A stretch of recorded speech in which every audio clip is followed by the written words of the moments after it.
So ಈ B L rice ಅವರ ಕೊಡುಗೆಯನ್ನ ಕುರಿತು ನೀವು ಬರಿತಾ ಇರುವಾಗ ನಾನು ಹೇಳ್ತಾ ಇದ್ದೆ ಯಾವ್ಯಾವ ಪುಸ್ತಕವನ್ನ ಅವರು ಯಾವ್ಯಾವ ಸಂದರ್ಭದಲ್ಲಿ ಪ್ರಕಟಣೆ ಮಾಡಿದ್ರು, ಹಸ್ತಪ್ರತಿಗಳನ್ನ ಸಂಪಾದನೆ ಮಾಡ್ಕೊಂಡ್ರು, ಮತ್ತೆ ಗ್ರಂಥ ಸಂಪಾದನೆಗೆ ಅವರ ಕೊಡುಗೆ ಏನು ಅನ್ನುವುದನ್ನ ಗುರ್ತು ಹಾಕಿಸ್ತಾ ಇದೆ. ನೀವೆಲ್ಲ ಬರ್ಕೋತಾ ಇದ್ರಿ ಅಂತ ಭಾವಿಸ್ತೀನಿ. ಅವರು ಮೊಟ್ಟ ಮೊದಲ ಬಾರಿಗೆ ಪಂಪ ಭಾರತವನ್ನ ಮತ್ತೆ ಹೊರಗೆ ತಂದಂತಹ ಒಂದು ಶ್ರೇಯಸ್ ಅವರದ್ದಾಗಿರುತ್ತೆ. ಹಾಗೇನೆ ಯಾವ್ಯಾವ ಕಾಲದಲ್ಲಿ ಅದನ್ನ ತಗೊಂಬಂದ್ರು ಅನ್ನುವಂಥದ್ದನ್ನ ಕೂಡ ನಾನು ಈಗಾಗ್ಲೇ ನಿಮ್ಗೆ ಹೇಳ್ತಾ ಇದ್ದೆ, ಗುರ್ತಾಕೊಂಡಿದ್ದೀರಲ್ವಾ. ಪಂಪ ರಾಮಾಯಣ 1882ರಲ್ಲಿ, ನಾಗವರ್ಮನ ಕರ್ನಾಟಕ ಭಾಷಾಭೂಷಣ ಕೃತಿಯನ್ನ 1884ರಲ್ಲಿ, ಹಾಗೇನೆ ಕರ್ನಾಟಕ ಶಬ್ದಾನುಶಾಸನ ಎನ್ನುವ ಕೃತಿಯನ್ನ 1890ರಲ್ಲಿ, ಪಂಪನ ವಿಕ್ರಮಾರ್ಜುನ ವಿಜಯವನ್ನ 1898ರಲ್ಲಿ.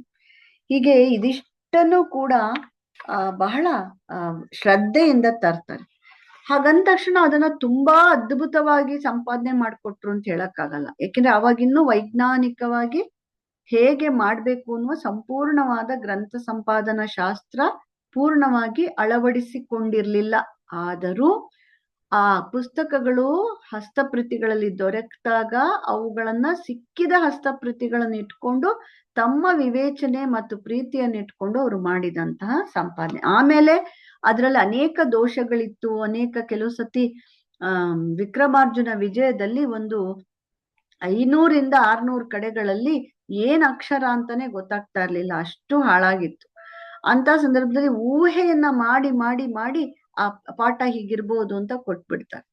ಅಷ್ಟೊಂದು ಕಡೆ ಕವಿ ಪಾಠ ಏನು ಅಂತ ಊಹೆ ಮಾಡಿದ್ರೆ ಅದೊಂದು ನಿಜವಾದ ಒಳ್ಳೆಯ ಗ್ರಂಥ ಸಂಪಾದನೆ ಆಗಲ್ಲ. ಆದ್ರೆ ವಿಧಿನೇ ಇಲ್ಲ. ಯಾಕೆಂದ್ರೆ ಸಿಕ್ಕಿರೋದೇನೆ 1.5 ಪ್ರತಿ, ಒಂದು ಪ್ರತಿ ಪೂರ್ತಿ ಸಿಕ್ಕಿದೆ, ಇನ್ನೊಂದು ಅರ್ಧಂಬರ್ಧ ಸಿಕ್ಕಿದೆ. ಅದು ಹಾಳಾಗಿರ್ತಕ್ಕಂಥ ಹಸ್ತಪ್ರತಿ. ಇದ್ದಿದ್ರಲ್ಲಿ ಅವರು ಇಷ್ಟು ಕಷ್ಟಪಟ್ಟು ತಂದ್ರು. ಆಮೇಲೆ ಮುಂದೆ ಇನ್ನೊಂದು ಆರ ಅನ್ನುವಂತ ಕಡೆ ನಮ್ಗೆ ಉತ್ತರ ಭಾರತದಲ್ಲಿ ಇರ್ತಕ್ಕಂಥ ಆರ ಅನ್ನುವ ತರಹದ ಒಂದು ಗ್ರಂಥ ಭಂಡಾರದಲ್ಲಿ ಹಸ್ತಪ್ರತಿ ಇನ್ನೊಂದು ಪಂಪ ಭಾರತ ಸಿಕ್ಕಿದ್ರಿಂದ ಆ ನಂತರದಲ್ಲಿ ಮತ್ತೆ ಪರಿಷ್ಕರಣ ಮಾಡಿ ಮುಂದಿನ ಅನೇಕ ಗ್ರಂಥ ಸಂಪಾದಕರು ಅದನ್ನ ಹೊರಗೆ ತರ್ತಾರೆ. ಆದ್ರೆ ಆರಂಭ ಮಾಡಿದವರನ್ನ ನಾವು ಯಾವತ್ತೂ ಮರೆಯೋ ಹಾಗೆ ಇಲ್ಲ. ಪಂಪ ಭಾರತದ ಕುರಿತಾಗಿ ಸ್ವಲ್ಪ ಮಟ್ಟಿಗೆ ನಿಮ್ಗೆ ಎಕ್ಸ್ಟ್ರಾ ವಿಷಯನ ಹೇಳ್ಬೇಕಾಗತ್ತೆ. ಯಾಕೆಂದ್ರೆ ಪಂಪ ಭಾರತ ಅಥವಾ ವಿಕ್ರಮಾರ್ಜುನ ವಿಜಯದ ಸಂಪಾದನೆಯನ್ನ ಕುರಿತು ನಿಮ್ಮ ಪಠ್ಯ ಪುಸ್ತಕದಲ್ಲಿ ನಾವು ಬಿ ಎಲ್ ರೈಸ್ ಅವರು ಮಾಡಿದಂಥದ್ದು, ಆಮೇಲೆ ಯಾರ್ಯಾರು ಮಾಡಿರ್ಬೋದು ಅನ್ನೋದನ್ನ ನೀವು ತಿಳ್ಕೊಬೇಕಾಗತ್ತೆ. ಮೊದಲಿಗೆ ಪಂಪ ಭಾರತವನ್ನ ಅವರು ವಿಕ್ರಮಾರ್ಜುನ ವಿಜಯ ಅಥವಾ ಪಂಪ ಭಾರತವನ್ನ ತಗೊಂಡ್ ಬರ್ತಾರೆ. ಆರ್ ನರಸಿಂಹಾಚಾರ್ಯರು ಮುದ್ರಣದ ಘಟ್ಟದಲ್ಲಿ ಅವರ ಕರಡು ತಿದ್ದುವಾಗ, ಅಂದ್ರೆ ಅವರು ಬರೆದಂಥದ್ದು ಕರಡು ಪ್ರತಿಯನ್ನ ತಿದ್ಬೇಕಾಗ ಬಿ ಮಲ್ಲಪ್ಪನವರ ಬಳಿ ಇನ್ನೊಂದು ಇದ್ದಂತಹ ವಿಕ್ರಮಾರ್ಜುನ ವಿಜಯದ ಒಂದು ಅಸಮಗ್ರ ಪ್ರತಿ ಸಿಗುತ್ತೆ. ಒಂದು ಕೃತಿ ಇರುತ್ತೆ. ಇನ್ನೇನು ಅವರು ಎಲ್ಲ ರೈಸ್ ಅವರು ಅದನ್ನ ಪ್ರಕಟ ಮಾಡಕ್ ಸಿದ್ಧ ಮಾಡಿದಾಗ ಅವರ ಅಸಿಸ್ಟೆಂಟ್ ಆಗಿದ್ದಂತಹ ನರಸಿಂಹಾಚಾರ್ಯರು ಅದರ ಕರಡನ್ನ, ಅಂದ್ರೆ ಅದರದ್ದು ಎಡಿಟಿಂಗ್ ಮಾಡ್ತಾ ಇರ್ತಾರೆ ಏನಾದ್ರು ಸಣ್ಣ ಪುಟ್ಟ ತಪ್ಪುಗಳಿದ್ರೆ ಅಂತ. ಅವಾಗ ಬಿ ಮಲ್ಲಪ್ಪ ಅನ್ನೋರ ಹತ್ರ ಒಂದು ಅರ್ಧಂಬರ್ಧ ಕಿತ್ತೋಗಿರುವಂತ ಹಾಳಾಗಿರುವಂತ ಇನ್ನೊಂದು ಹಸ್ತಪ್ರತಿ ಸಿಗುತ್ತೆ. ವಿಕ್ರಮಾರ್ಜುನ ವಿಜಯದ ಅಸಮಗ್ರ ಪ್ರತಿ ಅದು. ಆ ಪಾಠವನ್ನ ಪರಿಷ್ಕರಣಕ್ಕೆ ಬಳಸ್ಕೊಂಡು ಆರ್ ನರಸಿಂಹಾಚಾರ್ ಅವರು ರೈಸ್ ತನಗೆ ದೊರೆತ ಹಸ್ತಪ್ರತಿಗಳ ನೆರವಿನಿಂದ ಏನು ಪಾಠ ಪರಿಷ್ಕರಣ ಮಾಡಿದಾಗ, ಸೊ ಆಮೇಲೆ ಒಂದು 175 ಕಡೆ ಅಂತಾರೆ, ಕೆಲವರು 600 ಕಡೆ ಅಂತಾರೆ, 175 ಕಡೆ. 600 ಅನ್ನೋದು ಸ್ವಲ್ಪ ಉತ್ಪ್ರೇಕ್ಷೆ ಇರ್ಬೋದು. 175 ಕಡೆಗಳಲ್ಲಿ ಊಹಾ ಪಾಠವನ್ನ ಈ ಬಿ ಎಲ್ ರೈಸ್ ಕೊಟ್ಟಿದ್ರು. ಇರುವ ಪಾಠಗಳಲ್ಲಿ ಯಾವುದೂ ಕೂಡ ಸಮರ್ಪಕ ಪಾಠ ಎನಿಸದೇ ಇದ್ದಾಗ ಸಂಪಾದಕ ಊಹಾತ್ಮಕ ಪಾಠವನ್ನ ಚೌಕ ಕಂಸದಲ್ಲಿ ಕೊಡುವಂಥದ್ದು ವಾಡಿಕೆ. ಅಂದ್ರೆ ಇರೋದು ಯಾವ್ದೋ ಸರಿ ಇಲ್ಲ ಅನ್ನಿಸ್ದಾಗ ಇದು ಹೀಗಿರ್ಬಹುದು ಅಂತ ಏನ್ ಅನ್ಸತ್ತೋ ಗ್ರಂಥ ಸಂಪಾದಕನಿಗೆ ಅದನ್ನ ಊಹಾ ಪಾಠ ಅಂತೀವಿ. ಹೀಗಿರ್ಬೋದು ಮೂಲ ಕವಿ ಬರ್ದಿರೋದು ಅಂತ ಊಹೆ ಮಾಡಿ ಕೊಟ್ಟಿರ್ತಾರೆ. ಈ ಸಂಪಾದಕರು ಕೊಡುವಂತ ಊಹಾ ಪಾಠ ಲಿಪಿಕಾರರ ಲೇಖನ ಸಂಭಾವ್ಯತೆ, ನಿಮ್ಗೆ ಈಗಾಗಲೇ ಪಾಠ ಮಾಡಿದ್ವಿ, ಅಂತ ಸಂಭಾವ್ಯತೆಗಳು ಬೇರೆ ಬೇರೆ ಕಾರಣಗಳಿಗೋಸ್ಕರವಾಗಿ ತಪ್ಪುಗಳಾಗೋ ಸಾಧ್ಯತೆಗಳಿಗೆ ಅದು ಕಂಡು ಬರುತ್ತೆ. ಇರ್ಲಿ, ಏನೇ ಆಗ್ಲಿ ಅಲ್ಲಿ ಅನೇಕ ತಪ್ಪುಗಳಾಗಿರ್ಬೋದು ಅಥವಾ ಈ ಸಂಭಾವ್ಯತೆಯಿಂದ ಊಹೆ ಮಾಡಿ ಕೊಡ್ತಕ್ಕಂಥದ್ದಿರ್ಬೋದು. ಇದು ಸರಿಯಲ್ಲ ನಿಜ. ಆದ್ರೆ ಅಲ್ಲಿ ಏನು ಮಾಡಿದ್ರು ಮೂಲ ಪಾಠ ನಮ್ಗೆ ಏನು ಅಂತ ಗೊತ್ತಾಗದೆ ಇದ್ದಾಗ ಊಹೆ ಮಾಡ್ಬೇಕಾಗತ್ತೆ. 1931ರಲ್ಲಿ ಕನ್ನಡ ಸಾಹಿತ್ಯ ಪರಿಷತ್ತು ಈ ವಿಕ್ರಮಾರ್ಜುನ ವಿಜಯ ನೋಡಿ ಅವ್ರು ಪ್ರಕಟ ಮಾಡಿದ್ ಯಾವಾಗ 1889ರಲ್ಲಿ. ಮುಂದೆ 1931ನೇ ಇಸ್ವಿಯಲ್ಲಿ ಕನ್ನಡ ಸಾಹಿತ್ಯ ಪರಿಷತ್ತು ವಿಕ್ರಮಾರ್ಜುನ ವಿಜಯವನ್ನ 2ನೇ ಬಾರಿಗೆ ಮತ್ತೆ ಪರಿಷ್ಕರಣವನ್ನ ಮಾಡಿ ಹೊರತರೋ ಪ್ರಯತ್ನ ಮಾಡುತ್ತೆ. ಇದಕ್ಕೆ ಬೆಳ್ಳಾವೆ ವೆಂಕಟ ನಾರಾಯಣಪ್ಪ. ಇವತ್ತು ನೀವು ಅನೇಕ ವಿಕ್ರಮಾರ್ಜುನ ವಿಜಯದ ಪಾಠ ಓದ್ಬೇಕಾದ್ರೆ ಬೆಳ್ಳಾವೆ ಅವರ ಕೃತಿಯನ್ನೇ ನೀವು ಇಟ್ಕೊಂಡು ಕಾಲೇಜ್ಗಳಲ್ಲಿ ನಾವಾದ್ರೂ ಪಾಠವನ್ನ ಮಾಡುವಂಥದ್ದು. ಈ ಬೆಳ್ಳಾವೆ ವೆಂಕಟ ನಾರಾಯಣಪ್ಪನವರು ಸಂಪಾದಕತ್ವದಲ್ಲಿ ಈ ಪುಸ್ತಕವನ್ನ ಮತ್ತೆ ಪಾಠವನ್ನ ಪರಿಷ್ಕರಣೆ ಮಾಡಿದ್ರು.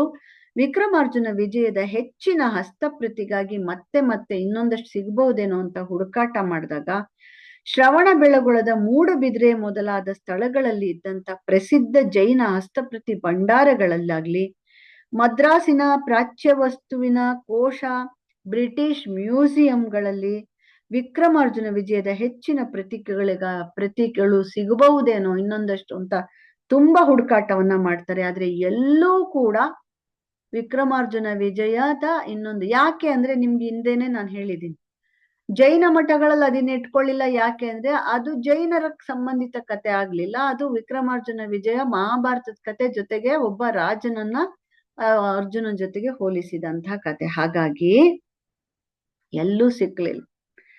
ಕೊನೆಗೆ ಹೀಗಿರ್ಬೇಕಾದ್ರೆ ನಿರಾಶೆ ಆಗಿದ್ದ ಕಾಲ, ಇನ್ಯಾವುದೂ ಸಿಗಲ್ಲ, ಪಂಪ ಭಾರತ ಇನ್ನೊಂದು ಪ್ರತಿ ಸಿಕ್ತಿಲ್ಲ, ಏನ್ ಮಾಡೋದು, ಸರಿಯಾಗಿ ಪಾಠ ನಾವು ತರೋಕ್ ಆಗ್ತಿಲ್ವಲ್ಲ, ಇಂಥ ಒಳ್ಳೆಯ ಕೃತಿ ಅಂತ ಹೇಳಿ ಅಂದ್ಕೊಂಡಾಗ ಅದೃಷ್ಟದಿಂದ ನಮ್ಗೆ ಆರಾ ಅಂತ ಹೇಳಿ ಸೆಂಟ್ರಲ್ ಜೈನ್ ಓರಿಯೆಂಟಲ್ ಲೈಬ್ರರಿ, ಆರಾ, ಆ ದೀರ್ಘ ಮತ್ತೆ ರಾ ದೀರ್ಘ, ಆರಾ ಎನ್ನುವ ಬಿಹಾರಿನಲ್ಲಿದೆ ಅದು ಪ್ಲೇಸು. ಬಿಹಾರಿನ ಆರಾ ಎನ್ನುವ ಸೆಂಟ್ರಲ್ ಜೈನ್ ಓರಿಯೆಂಟಲ್ ಲೈಬ್ರರಿಯಲ್ಲಿ ಒಂದು ತಾಳೆ ಓಲೆ ಪ್ರತಿ ಇರುವುದು ತಿಳಿದು ಬಂತು. ಇದು ನಮ್ಮ ನಿಜವಾಗಿ ಕನ್ನಡಿಗರ ಅದೃಷ್ಟ. ಪಂಪ ಒಬ್ಬ ಶ್ರೇಷ್ಠ ಕವಿ ಅಂತ ಗೊತ್ತಾಗಿದ್ದು ನಮಗೆ ಈ ಕೃತಿ ತಂದ ಮೇಲೆ ಅದನ್ನ ಇಲ್ಲಿ ಸಿಕ್ಕಿದ್ದನ್ನ ಎಲ್ಲದನ್ನೂ ಇಟ್ಕೊಂಡು ಈ ವಿಕ್ರಮಾರ್ಜುನ ವಿಜಯವನ್ನು ಮತ್ತೆ ಅದ್ಭುತವಾಗಿ ಅದು ಹೇಗಿತ್ತೋ ಹಾಗೆ ಕವಿ ಪಾಠವನ್ನ ಸಾಧ್ಯವಾದಷ್ಟು ಕೊಡೋದಕ್ಕೆ ಪ್ರಯತ್ನವನ್ನ ಮಾಡ್ಲಾಯ್ತು. ಈ ಆರಾ ಅನ್ನುವ ಬಿಹಾರಿನ ಸೆಂಟ್ರಲ್ ಜೈನ್ ಓರಿಯೆಂಟಲ್ ಲೈಬ್ರರಿಯಲ್ಲಿ ಒಂದು ತಾಳೆ ಓಲೆ ಸಿಕ್ತು. ಅದನ್ನ ತರಿಸ್ಕೊಂಡ್ರು. ಸಂಪಾದಕ ಮಾಡಿ ರೈಸ್ ಅವರು ಸಂಪಾದನೆ ಮಾಡಿದಂತಹ ಒಂದು ಪುಸ್ತಕ ಈಗಾಗಲೇ ಬಂದಿತ್ತಲ್ಲ, ಅದನ್ನು ಇಟ್ಕೊಂಡ್ರು. ಮೈಸೂರಿನ ಅರಮನೆಯ ಸರಸ್ವತಿ ಭಂಡಾರದ ತಾಳೆ ಓಲೆಯಲ್ಲಿ ಒಂದಿತ್ತಲ್ಲ, ರೈಸ್ ಅವರು ಬಳಸ್ಕೊಂಡಿದ್ದ, ಅದನ್ನು ಇಟ್ಕೊಂಡ್ರು. ಪೂನಾದ ಭಂಡಾರ್ಕರ್ ಓರಿಯೆಂಟಲ್ ರಿಸರ್ಚ್ ಇನ್ಸ್ಟಿಟ್ಯೂಟ್ ನ ತಾಳೆ ಓಲೆಗೆ ಇನ್ನೊಂದು ಹೆಸರನ್ನ ಕೊಡ್ತಾರೆ ನೋಡಿ, ಒಂದೊಂದಕ್ಕೆ ಒಂದೊಂದು ಕಾಪ್ರತಿ, ಖಾಪ್ರತಿ, ಘಾಪ್ರತಿ ಅಂತ ಹೇಳಿ. ರೈಸ್ ಅವ್ರದಕ್ಕೆ ಕಾಪ್ರತಿ ಅಂತ ಕೊಡ್ತಾರೆ. ಹಾಗೇನೆ ಅರಮನೆ ಅದಕ್ಕೆ ದೊಡ್ಡ ಖಾಪ್ರತಿ ಅಂತ ಹೆಸರು ಕೊಡ್ತಾರೆ. ಆಮೇಲೆ ಭಂಡಾರ್ಕರ್, ಪೂನಾದ ಭಂಡಾರ್ಕರ್ ಓರಿಯೆಂಟಲ್ ರಿಸರ್ಚ್ ಇನ್ಸ್ಟಿಟ್ಯೂಟ್ ನಲ್ಲಿ ಸಿಕ್ಕಿದಂಥದಕ್ಕೆ ಅದಕ್ಕೆ ಗಾಪ್ರತಿ ಅಂತ ಹೆಸರನ್ನ ಕೊಡ್ತಾರೆ. ಆರಾ ಸೆಂಟ್ರಲ್ ಯೂನಿವರ್ಸಿಟಿ, ಅದೇ ಸೆಂಟ್ರಲ್ ಓರಿಯೆಂಟ್ ಲೈಬ್ರರಿಯಲ್ಲಿ ಸಿಕ್ಕಿದ್ದಕ್ಕೆ ಅದಕ್ಕೆ ದೊಡ್ಡದು ಘಾಪ್ರತಿ ಅಂತ ಹೆಸರು ಕೊಡ್ತಾರೆ. ಅಲ್ಲಿಗೆ ನಿಮ್ಗೆ ಒಂದು 4 ಪ್ರತಿ ಆಯ್ತು. ಇದನ್ನ ಇಟ್ಕೊಂಡು ಒಂದು ಅರ್ಧಂಬರ್ಧ ಇದ್ದಿದ್ದು 1.5 ಪ್ರತಿ ಅಷ್ಟೇ ಇದ್ದಿದ್ದು ಏನಿದೆ ರೈಸ್ ಅವ್ರ ಮೇಲೆ, ಅದಾದ್ಮೇಲೆ ಇನ್ನೂ 2 ಪ್ರತಿಗಳನ್ನ ಇಟ್ಕೊಂಡ್ರು. ಅದನ್ನ ಆರಾ ಪ್ರತಿಗೆ ದೊಡ್ಡ ಕ ಖ ಗ ಘ 4 ಪ್ರತಿಗಳನ್ನ ಇಟ್ಕೊಂಡು ಅದನ್ನ ಪಾಠಾಂತರಗಳನ್ನ ಸಂಕಲನ ಮಾಡ್ಕೊಂಡ್ರು. ನಿಜವಾಗೂ ಬೆಳ್ಳಾವೆ ವೆಂಕಟರಾಯರು ತಮಗೆ ರೈಸ್ ಅವರು ಮಾಡಿದಂತಹ ಸಂಪಾದನೆ ಏನು 175 ಕಡೆ ಮಾಡಿದ್ದ ಊಹಾ ಪಾಠಗಳನ್ನೆಲ್ಲ ಪರಿಷ್ಕರಣೆ ಮಾಡಿ ಮತ್ತೆ 63 ಪದ್ಯ 13 ವಚನಗಳನ್ನ ಹಾಗೆ ಬಿಟ್ಟು ಹೋಗಿದ್ದಂತಹ ಅನೇಕ ಭಾಗಗಳನ್ನು ಕೂಡ ಅವರು ದೊರೆತ ಪ್ರತಿಯ ಸಹಾಯದಿಂದ ತುಂಬುತ್ತಾರೆ. ಸುಮಾರು ಮತ್ತೆ 63 ಪದ್ಯಗಳನ್ನ ಸರಿಯಾದ ರೀತಿಯಲ್ಲಿ ಮಾಡ್ತಾರೆ. 13 ಭಾಗದಲ್ಲಿ ವಚನಗಳ ಭಾಗದ ಅಂದ್ರೆ ಗದ್ಯ ಭಾಗದಲ್ಲಿರುವಂತಹ ತಿದ್ದುಪಡಿಗಳನ್ನ ಮಾಡಿ ಅವರು ತಗೊಂಡ್ ಬರ್ತಾರೆ. ಸೊ ಹೀಗೆ ಒಟ್ಟು ಎಷ್ಟೋ ಸತಿ ಸಂಪಾದಕರಿಗೂ ಕೂಡ ಅರ್ಥವಾಗದೆ ಸರಿ ಇಲ್ಲದೆ ಇರ್ತಕ್ಕಂಥ ಊಹೆ ಪಾಠವನ್ನ ಕಂಸದಲ್ಲಿ ಕೊಡ್ತಾರೆ. ಇಡೀ ಕೃತಿಯ ಸಂಪಾದನೆಯಲ್ಲಿ ಸುಮಾರು ಟೋಟಲ್ 600 ಕಡೆ ಸಂಪಾದಕರು ಊಹಾತ್ಮಕ ಪಾಠ ಪರಿಷ್ಕರಣಗಳನ್ನ ಮಾಡಿರೋದು ನಮ್ಗೆ ಗೊತ್ತಾಗತ್ತೆ. ಇಷ್ಟು ದೊಡ್ಡ ಪ್ರಮಾಣದಲ್ಲಿ ಊಹೆಯನ್ನ ಮಾಡೋದು ಗ್ರಂಥ ಸಂಪಾದನೆ ಕ್ರಿಯೆ ಒಳ್ಳೇದಲ್ಲ. ಆದ್ರೆ ದೊರೆತಿರುವ ದುರಾದೃಷ್ಟದ ಸಂಗತಿ ಅಂದ್ರೆ ಒಳ್ಳೆಯ ಪ್ರತಿ, ಪೂರ್ಣ ಪ್ರತಿ, ತಪ್ಪಿಲ್ಲದ ಪ್ರತಿ 1000 ವರ್ಷಗಳ ಹಿಂದೆ ಪಂಪ ಬರೆದದ್ದು ಅಷ್ಟು ನಮಗೆ ದೋಷವಿಲ್ಲದ ಕೃತಿ ಸಿಕ್ಲಿಲ್ಲ. ವಿಕ್ರಮಾರ್ಜುನ ವಿಜಯದ ಹಸ್ತಪ್ರತಿ ಹೆಚ್ಚಿನ ಸಂಖ್ಯೆಯಲ್ಲಿ ದೊರೆಯದೇ ಇರೋದ್ರಿಂದಾಗಿ ಜೈನ ಧರ್ಮದ ಮೇಲಿನ ಶ್ರದ್ಧೆ ಬಹಳ ಜಾಸ್ತಿ ಇದ್ದಂಥವ್ರು ಇದನ್ನ ನಕಲು ಮಾಡ್ಕೊಳ್ದಲೇ ಇರೋದ್ರಿಂದಾಗಿ ವಿಕ್ರಮಾರ್ಜುನ ವಿಜಯದ ಲೌಕಿಕ ಕಾವ್ಯದ ಆದ ಕಾರಣದಿಂದಾಗಿ ಕೆಲವರು ಅದನ್ನ ಮಹಾಭಾರತವನ್ನ ಇಷ್ಟಪಡ್ತಕ್ಕಂಥವ್ರು ಮಾಡ್ಕೊಂಡಿದ್ರಿಂದ ಒಟ್ನಲ್ಲಿ ನಮ್ಗೆ ಸಿಕ್ಕಿದ್ದು ತುಂಬಾ ಕಡಿಮೆ ಅಂತಾನೆ ಹೇಳ್ಬೇಕಾಗತ್ತೆ. ಆದ್ರೆ ಕಡಿಮೆ ಹಸ್ತಪ್ರತಿಯಲ್ಲಿ ಸಿಕ್ಕಿದ್ರು ವಿಕ್ರಮಾರ್ಜುನ ವಿಜಯ ಒಂದು ಅಪೂರ್ವವಾದ ಕನ್ನಡದ ಅಪೂರ್ವ ಕವಿಯೊಬ್ಬ ರಚಿಸಿದ ಅತ್ಯಂತ ಶ್ರೇಷ್ಠವಾದ ಚಂಪು ಕಾವ್ಯ ಅನ್ನೋದ್ರಲ್ಲಿ 2 ಮಾತು ಇಲ್ಲ. ಹೀಗೆ ಆದಿಪುರಾಣವನ್ನು ಕೂಡ ಬೇಕಾದಷ್ಟು ನರಸಿಂಹಾಚಾರ್ಯ ಅವರು ಮೊದಲಿಗೆ ಅದನ್ನ SG ನರಸಿಂಹಾಚಾರ್ಯ ಅವರು 1900ರಲ್ಲಿ ಸಂಪಾದನೆ ಮಾಡ್ತಾರೆ. ಯಾಕೆಂದ್ರೆ ಆದಿಪುರಾಣ ಬೇಕಾದಷ್ಟು ಪ್ರತಿಗಳು ಸಿಕ್ತು. ಜೈನ ಮಠಗಳಲ್ಲಿ 2 ಪ್ರತಿ ಸಿಕ್ತು. ಓರಿಯೆಂಟಲ್ ರಿಸರ್ಚ್ ಇನ್ಸ್ಟಿಟ್ಯೂಟ್ ನಲ್ಲಿ 2 ಪ್ರತಿ ಸಿಕ್ತು. ಹೀಗೆ ಬೇಕಾದಷ್ಟು ಪ್ರತಿಗಳು ಆದಿಪುರಾಣದೆಲ್ಲ ಸಿಕ್ಕಿದ್ರಿಂದಾಗಿ ಆದಿಪುರಾಣವನ್ನ ಚೆನ್ನಾಗಿ ಮುಂದೆ ಬೇರೆಯವರು ಮಾಡ್ತಾರೆ. ನಮಗೆ ವಿಕ್ರಮಾರ್ಜುನ ವಿಜಯದ ಹಸ್ತಪ್ರತಿಗಳ ಒಂದು ವಿಚಾರವನ್ನ ನಿಮಗೆ ಕೊಟ್ಟಿರೋದ್ರಿಂದಾಗಿ ರೈಸ್ ಅವರ ಬಗೆಗೆ ಪ್ರಶ್ನೆ ಕೇಳಿದಾಗ್ಲೂ ಈ ಭಾಗವನ್ನ ನೀವು ವಿಕ್ರಮಾರ್ಜುನ ವಿಜಯದ ಪಾಠ ಪರಿಷ್ಕರಣ ಹೇಗೆ ಮಾಡಿದ್ರು, ಅವರನ್ನು ನರಸಿಂಹಾಚಾರ್ಯರು ಏನೆಲ್ಲ ಪ್ರಯತ್ನ ಮಾಡಿದ್ರು, ಆಮೇಲೆ ಬೆಳ್ಳಾವೆ ವೆಂಕಟರಾಯರು ಏನೆಲ್ಲ ಮಾಡಿದ್ರು, ಒಟ್ಟಿನಲ್ಲಿ ನಮ್ಮ ಕೈಗೆ ಇವತ್ತು ಪಂಪ ಭಾರತದಂತ ಶ್ರೇಷ್ಠ ಕೃತಿ ಸಿಗೋದಿಕ್ಕೆ BL ರೈಸ್ ಅವರ ಒಂದು ಆರಂಭದ ಹೆಜ್ಜೆಗಳು ಹೇಗೆ ಸಹಾಯಕ ಆಯ್ತು ಅನ್ನೋದನ್ನ ಒಂದು ಟಿಪ್ಪಣಿಯನ್ನ ನೀವು ಮಾಡ್ಬೇಕಾಗತ್ತೆ. ಸೊ BL ರೈಸ್ ಅವರಿಗೆ ಮುಖ್ಯವಾಗಿ BL ರೈಸ್ ಅವರ ಜೀವನ ಚರಿತ್ರೆ, ಅವ್ರು ಎಲ್ಲಿದ್ರು, ಎಲ್ಲಿ ವಿದ್ಯಾಭ್ಯಾಸ, ಏನಾಗಿ ಸೇರಿದ್ರು ಅನ್ನೋದು ಒಂದು ಪುಟ್ಟ ಪ್ಯಾರ. ಆಮೇಲೆ ಅವರು ಮೈಸೂರು ಇದು ಬ್ರಿಟಿಷ್ ಸರ್ಕಾರದಿಂದ ಗೆಜಿಟೇಯರ್ ಅನ್ನ ಒಂದು ರಚನೆ ಮಾಡುವುದಕ್ಕೆ ಸಂಬಂಧಪಟ್ಟಂಥದ್ದು. ಹಾಗೇನೆ ಅವರು ಜನಗಣತಿಯನ್ನ ಮಾಡೋದಿಕ್ಕೆ ನೇಮಕಗೊಂಡದ್ದು. ಆಮೇಲೆ ಅವರು ಶಾಸನಗಳ ಪರಿಷ್ಕರಣೆ ಮಾಡೋದಿಕ್ಕೆ ಮತ್ತೆ ಸಂಗ್ರಹ ಮಾಡೋದಿಕ್ಕೆ ನೇಮಕಗೊಂಡಿದ್ದು.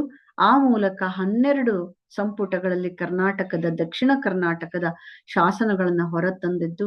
ಅದಾದ ನಂತರ ಅವರ ಕೈಗೆ ಹಸ್ತಪ್ರತಿಗಳ ಸಂಗ್ರಹಣೆ ಮಾಡುವ ಅಭ್ಯಾಸ ಮಾಡಿದ್ದು. ಆಮೇಲೆ ಅವರ ಕೈಗೆ ಸಿಕ್ಕಂತಹ ಒಂದು ಹಸ್ತಪ್ರತಿಗಳ ಸಹಾಯದಿಂದ ಅಪೂರ್ವವಾದಂತಹ 4 ಕೃತಿಗಳನ್ನ ಅವರು ಸಂಪಾದನೆ ಮಾಡಿಕೊಟ್ಟಿದ್ದು. ಇದಿಷ್ಟನ್ನು ಬೇರೆ ಬೇರೆ ಪ್ಯಾರದಲ್ಲಿ ನೀವು ಬರಿಬೇಕಾಗತ್ತೆ. ಪ್ರೀತಿಯ ವಿದ್ಯಾರ್ಥಿಗಳೇ, ಇಲ್ಲಿಗೆ ನಾನು ಇವತ್ತಿನ ಒಂದು ತರಗತಿಯನ್ನ ಮುಗಿಸ್ತಾ ಇದ್ದೀನಿ.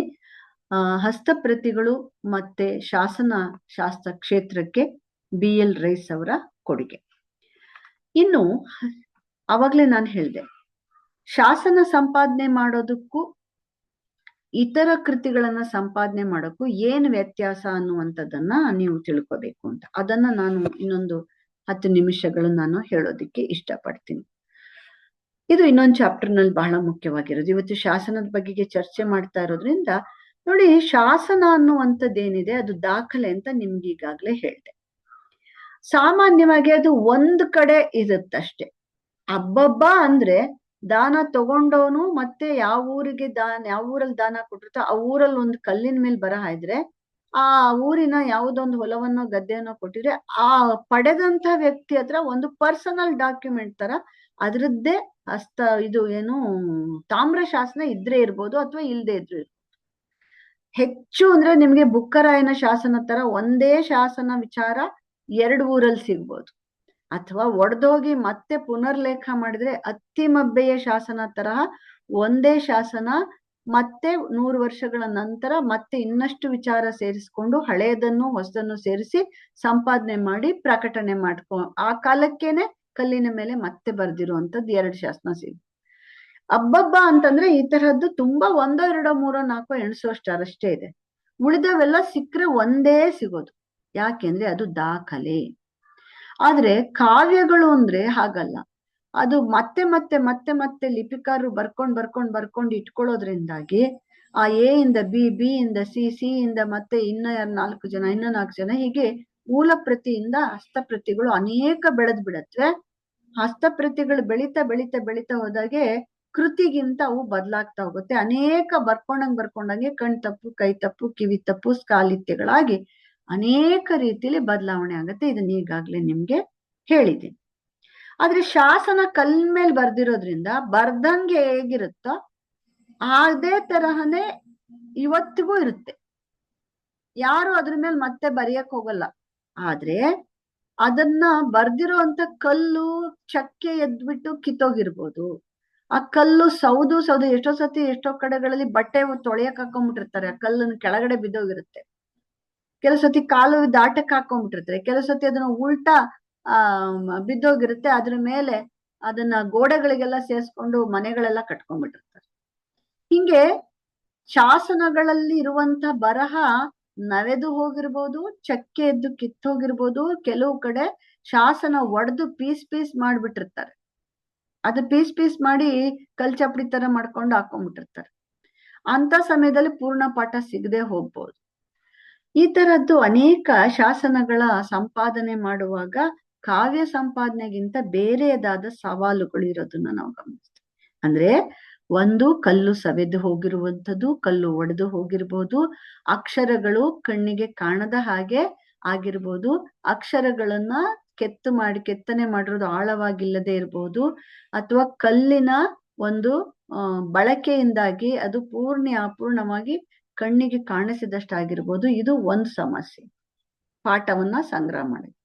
ಇನ್ನೊಂದು ಸಮಸ್ಯೆ ಏನಂದ್ರೆ, ಶಾಸನವನ್ನ ಬರ್ದು ತಾಳೆಗರಿ ಮೇಲೆ ಅದನ್ನೇನ್ ಬರಿಬೇಕು ಅಂತ ಯಾರೋ ಬರ್ಕೊಟ್ಟಿರ್ತಾರೆ. ಅದನ್ನ ನೋಡ್ಕೊಂಡು ಕಲ್ಲಿನ ಮೇಲೆ ಒಬ್ಬ ಇಜ್ಜಿಲಿನಲ್ಲೋ ಸುಣ್ಣದಲ್ಲೋ ಬರೀತಾನೆ. ಅದನ್ನ ನೋಡ್ಕೊಂಡು ಈ ಕಲ್ಲು ಕುಟಿಗ ಅದರ ಮೇಲೆ ಕೊರಿತಾನೆ. ಹೀಗೆ ಬರೆಯೋನ್ ಬೇರೆ, ಅದನ್ನ ಈ ಕಲ್ಲಿನ ಮೇಲೆ ಬರ್ಕೊಡೋನ್ ಬೇರೆ, ಕವಿ ಬೇರೆ, ಬರ್ಕೊಡೋನ್ ಬೇರೆ, ಅಥವಾ ಶಾನ್ಭೋಗ ಬೇರೆ, ಬರ್ಕೊಡೋನ್ ಬೇರೆ, ಕಲ್ಲಿನ ಮೇಲೆ ಕೆತ್ತೋನ್ ಬೇರೆ. ಈ ತರ 3 ಜನ ಇರ್ಬೋದು. ಅಥವಾ ಕೆಲವು ಸತಿ ಬರ್ಕೊಡೋರೇನೆ ಕಲ್ಲಿನ ಮೇಲೆ ಬರ್ದು ಕೊಡ್ಬೋದು. ಕೆತ್ತೋನು ಒಬ್ಬ ಶಿಲ್ಪಿ ಇರ್ತಾನೆ, ಶಿಲ್ಪಿ ಅಥವಾ ಕಲ್ಕುಟಿಗ ಇರ್ತಾನೆ.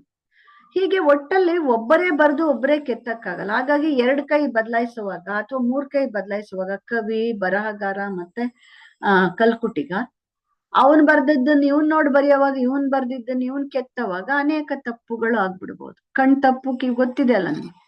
ಕೆಲವು ಸತಿ ಈ ಬರ್ಕೊಡೋನು ಬಹಳ ಸ್ಪೀಡಾಗಿ ಬರಿತೀನಿ ನಾನು ಅಂತ ಅನ್ಕೊಂಡ್ ಬರೆಯೋಕ್ ಹೋದಾಗ ಎಷ್ಟೋ ಪದಗಳು ಬಿಟ್ಟೋಗಿದೆ. ಅನೇಕ ಶಾಸನದಲ್ಲಿ ಶೀಘ್ರ ಲಿಪಿಕಾರ ನಾನು ಅಂತ ಹೇಳ್ಕೊಂಡಿರೋರು ಕೆಲವರು ಇರ್ತಾರೆ. ಆ ಲಿಪಿಕಾರರು ಶೀಘ್ರವಾಗಿ ಬರೆಯೋಕ್ ಹೋಗಿ ಒಂದೊಂದ್ ಪದ ಬಿಟ್ಟಿದ್ರೆ ಆಮೇಲೆ ಮತ್ತೆ ನೋಡಿ ಕಲ್ಲನ್ನ ಕೆತ್ತಿ ಆದ್ಮೇಲೆ ಏನ್ ಮಾಡೋದು, ಅಲ್ಲಿ ಎಲ್ಲಿ ಬಿಟ್ಟೋಗಿರುತ್ತೆ ಆ ಜಾಗದಲ್ಲಿ ಒಂದು ಹಂಸಪಾದ ಹಾಕಿ ಮೇಲ್ಗಡೆ 2 ಸಾಲಿನ ಮಧ್ಯೆ ಸಣ್ಣಕ್ಕೆ ಅಕ್ಷರಗಳನ್ನ ಸೇರ್ಸಿರ್ತಾರೆ. ಇಲ್ಲಿಗೆ ಸೇರ್ಸ್ಕೊಂಡು ಓದ್ಕೊಳ್ಳಿ ಅಂತ. ಇಂಥವುಗಳನ್ನು ಕೂಡ ಸರಿಯಾಗಿ ನೋಡಿ ಶಾಸನ ಸಂಪಾದನೆ ಮಾಡೋರು ಗಮನಿಸ್ಕೊಡು. ಕೆಲವು ಸತಿ ಬಿಟ್ಟು ಹೋಗಿರುವ ಅಕ್ಷರ, ಎಷ್ಟು ದಪ್ಪ ಇದೆ ಅಕ್ಷರ, ಎಷ್ಟು ಜಾಗದಲ್ಲಿ ಕಿತ್ತೋಗಿದೆ, ಅಲ್ಲಿ ಎಷ್ಟು ಅಕ್ಷರ ಇರಬಹುದು ಅಂತ ಅಷ್ಟು ಚುಕ್ಕೆ ಇಡ್ಬೇಕಾಗತ್ತೆ. ಇವಾಗ ಯಾವ್ದೋನು ಬರ್ಕೊಂಡಿದ್ದಾರೆ, ಹೊಯ್ಸಳ ಅಂತ ಇದೆ ಅಂತ ಇಟ್ಕೊಳ್ಳಿ. ಎಷ್ಟೋ ಶಾಸನದಲ್ಲಿ ಹೊಯ್ಸಳ ಗೊತ್ತು ನಮ್ಗೆ. ಇದೆ ಸಾವತ್ತಿರೋ ಜಾಗ ಕಿತ್ತೋಗಿದೆ, ಳ ಇದೆ ಅಂತ ಇಟ್ಕೊಳ್ಳೋಣ. ಆವಾಗ ನೀವು ಮಧ್ಯದಲ್ಲಿ ಊಹೆ ಮಾಡ್ಬೋದಲ್ವಾ ಹೊಯ್ಸಳ ಅಂತ ಮಾಡ್ಬೋದು. ಅಥವಾ ಅಷ್ಟೇ ಇದ್ಬಿಟ್ಟು 2 ಅಕ್ಷರ ಜಾಗ ಕಿತ್ತೋಗಿದ್ರೆ ಬಲ್ಲಾಳ ರಾಯ ಅಂತನೋ ರಾಜ ಮಹಾರಾಜ ಅಂತನೋ ಇದ್ದಾಗ ಅವಾಗ ಹೊಯ್ಸಳ ಬಲ್ಲಾಳ ಮಹಾರಾಜ ಅಂತ ಓದ್ಕೋಬಹುದು.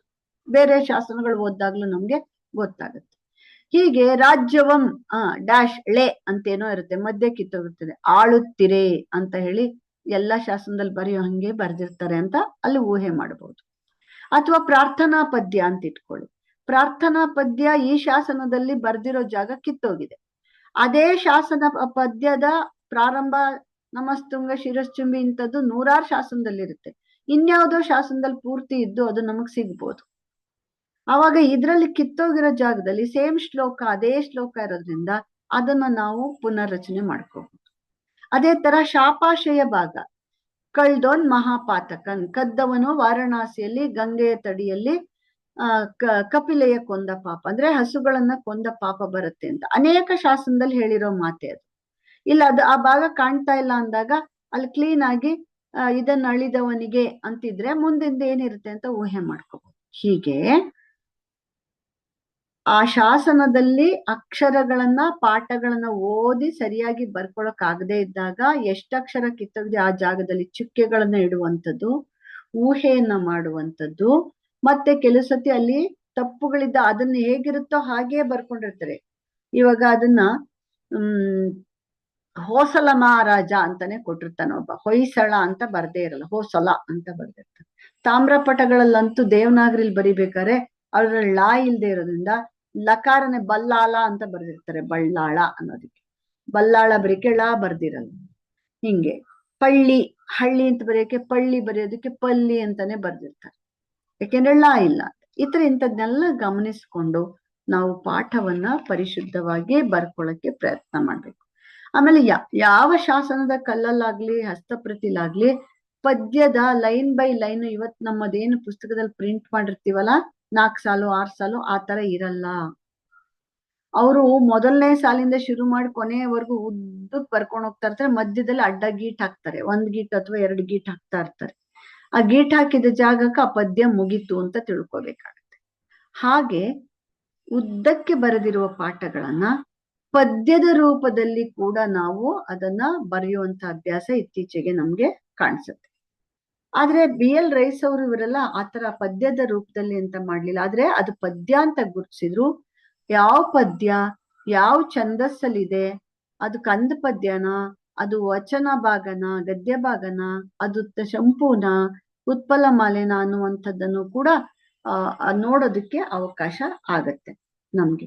ಹಾಗೆ ಅಂತ ವಿಚಾರಗಳಿಟ್ಕೊಂಡು ಆ ಸಂಪುಟಗಳಲ್ಲಿ ಅದನ್ನೆಲ್ಲ ತಂದು ಅದಕ್ಕೆ ಆರಂಭದಲ್ಲಿ ಒಂದು ಮುನ್ನುಡಿಯನ್ನ ಬರೆದು ಈ ಒಂದು ಜಿಲ್ಲೆಯಲ್ಲಿ ದೊರಕಿರುವ ಶಾಸನಗಳಲ್ಲಿ ಎಷ್ಟು ಪ್ರಾಚೀನ ಶಾಸನಗಳಿವೆ, ಯಾವ ಯಾವ ರಾಜವಂಶಗಳಿಗೆ ಸೇರಿದ ಶಾಸನಗಳು ಇವೆ, ಯಾವ ರಾಜನ ಶಾಸನ ಹೆಚ್ಚು ಸಿಕ್ಕಿದೆ, ಈ ಶಾಸನಗಳಲ್ಲಿ ದಾನ ಶಾಸನಗಳೆಷ್ಟು, ವೀರಗಲ್ಲುಗಳೆಷ್ಟು, ಮಹಾಸತಿ ಕಲ್ಲುಗಳೆಷ್ಟು ಇತ್ಯಾದಿ ವಿಶೇಷವಾದ ಹೊಸ ವಿಚಾರ ಹೇಳುವಂತ ಶಾಸನಗಳು ಯಾವುದಿದೆ, ಈ ಶಾಸನದ ಈ ಭಾಗಗಳಲ್ಲಿ ಈ ಜಿಲ್ಲೆಯಲ್ಲಿ ಬಹಳ ಮುಖ್ಯವಾದಂತಹ ಶಾಸನ ಯಾವುದು, ಯಾವ ಶಾಸನ ಎಲ್ಲಿದೆ, ಯಾವ ಬದಿಯಲ್ಲಿದೆ, ಅದನ್ನ ಬರ್ದಿರ್ತಕ್ಕಂಥವರು ಎಲ್ಲಿ ಅದನ್ನ ನಡೆಸಿದ್ರು ಇತ್ಯಾದಿ ಎಲ್ಲ ಮಾಹಿತಿಗಳೊಂದಿಗೆ ಅವುಗಳನ್ನ ಪ್ರಕಟ ಮಾಡಿರೋದ್ರಿಂದಾಗಿ ತುಂಬಾ ಅನುಕೂಲಗಳು ಓದುಗರಿಗೆ ಆಗತ್ತೆ.